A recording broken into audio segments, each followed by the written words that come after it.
Today we're going to be talking about a simple in-game chess puzzle that 90% of chess players cannot solve. We're going to be looking deeper into why players can't solve it and how you can solve it. Let me know in the comment section if you solve it. Even in the most basic in-game scenarios, you can always find layer upon layer of complexity hidden under the surface. This adds a great depth to the apparently simple game that we like to call chess. Take a look at this apparently straightforward in-game in front of you. White has a pawn one square away from the promotion with their king nearby, while black only has a rook that can be easily sacrificed to stop that promotion. Let me tell you, this endgame is a lot more complex than it looks, and I can't stress that enough. This proves once again why a strong understanding of tactical positioning can completely save your game. In this particular scenario, it's white's turn to play, and they really only have one goal this turn: to avoid a black check at all cost. The white king has 5 available squares to move to a7, b7, a5, b5, and c5 now out of all these squares. Only one of them will lead to a white victory, while the rest allow black to draw the game. So you can find the right move here. Let's analyze each of them and see which one is correct and exactly why it's correct, starting with b7.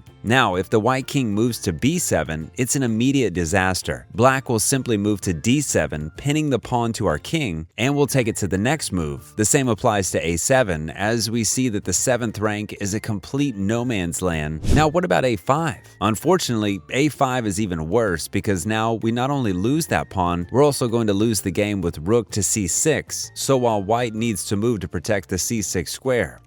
So what about c5?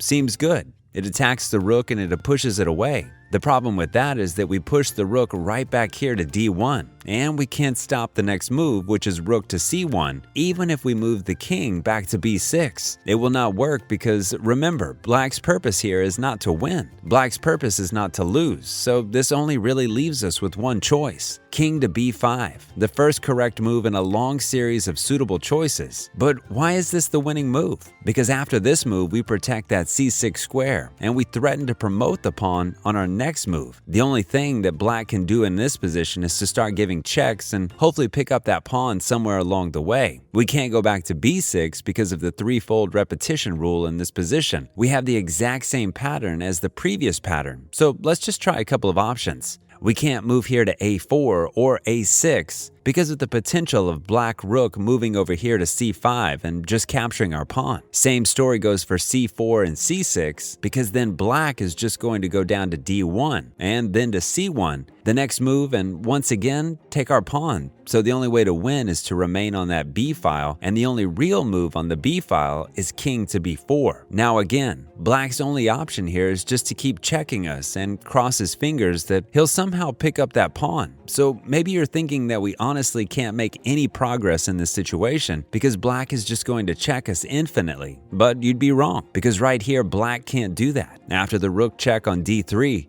now we can finally come to c5, seeing that black's rook has no way of getting behind our pawn with rook to d1 or rook to c1, even if it looks like we can safely promote. The next move black has is one sneaky little trick up their sleeve, and that's rook to d4. Seriously, pause the video for like 10 seconds and see why this is a brilliant defense for black, and let me know in the comments if you found it. Now, this move is brilliant because if we promote to queen, the next move black is simply going to go for is rook to c4, sacrificing the rook but forking the king, and the queen white is forced to take it, but unfortunately due to the king's placement, the game's going to end in a stalemate. That's why we've got to be careful not to ruin things as we get to the end of our games. What white has to do is to promote to a rook, not a queen. While this promotion might seem kind of ridiculous at first glance, we know that rook versus rook is a draw due to this unique placement of the kings. This position is a winning position for white now that we promoted that pawn. It's pretty plain to see that rook to a8 is checkmate. Now, in order to avoid that, black occupies that a file first with rook to a4 is a smart move. And now for the final winning move on white's part, can you spot it? That's right, it's king to b3, attacking the rook while also creating a checkmate threat with rook to c8. And it's impossible for black to defend both in this situation. He must give up his rook in order to survive a few more moves. I've got to admit, I had a lot of fun trying to figure this one out,